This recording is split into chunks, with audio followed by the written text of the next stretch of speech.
ধর্ষণের এনার্জি এই পশ্চিমবঙ্গের তৃণমূলের বংশীহারির আদিবাসী নাবালিকাকে ধর্ষণ করে খুনের চেষ্টার প্রতিবাদে শুক্রবার বুনিয়াদপুরে অবস্থিত মহকুমা পুলিশ আধিকারিকের কার্যালয়ের সম্মুখে অবস্থান বিক্ষোভ ও গঙ্গারামপুরে প্রতিবাদ মিছিল করল বিজেপি। উল্লেখ্য, গত বুধবার রাত্রে বংশীহারি থানার এক পঞ্চম শ্রেণীর নাবালিকাকে ধর্ষণ করে খুনের চেষ্টার অভিযোগ ওঠে। এই ঘটনার জেরে অসুস্থ হয়ে পড়েন ওই নাবালিকা। নাবালিকার চিকিৎসা চলছে গঙ্গারামপুর মহকুমা হাসপাতালে। ইতিমধ্যেই নাবালিকার পরিবারের অভিযোগের ভিত্তিতে বংশীহারি থানার পুলিশ দৌলতপুর থেকে অভিযুক্তকে গ্রেপ্তার করেছে।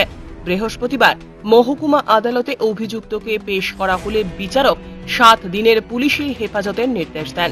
এদিন ওই অত্যাচারীকে কঠোর থেকে কঠোরতম শাস্তির দাবিতে বুনিয়াদপুর সুকান্ত ভবন থেকে বিজেপির প্রতিবাদ মিছিল বের হয়ে শহর পরিক্রমা করে মহকুমা পুলিশ আধিকারিকের কার্যালয়ের সম্মুখে উপস্থিত হন। পুলিশ প্রশাসনের পক্ষ থেকে মহকুমা পুলিশ আধিকারিকের কার্যালয়ের সম্মুখে মিছিলকে আটকে দেওয়া হয়। অন্যদিকে এই ঘটনার প্রতিবাদে গঙ্গারামপুর শহরেও একটি প্রতিবাদ মিছিল করে গঙ্গারামপুর শহর মণ্ডল বিজেপি নেতৃত্ব। মিছিলে উপস্থিত ছিলেন জেলা বিজেপির সভাপতি স্বরূপ চৌধুরী, গঙ্গারামপুর টাউন বিজেপির সভাপতি বৃন্দাবন ঘোষ সহ একাধিক বিজেপি নেতৃত্ব। এ বিষয়ে দক্ষিণ দিনাজপুর জেলা বিজেপির সভাপতি স্বরূপ চৌধুরী কি জানালেন শোনাবো আপনাদের। আজকে গঙ্গারামপুর শহরে ভারতীয় জনতা পার্টির পক্ষ থেকে বিক্ষোভ মিছিল চলছে।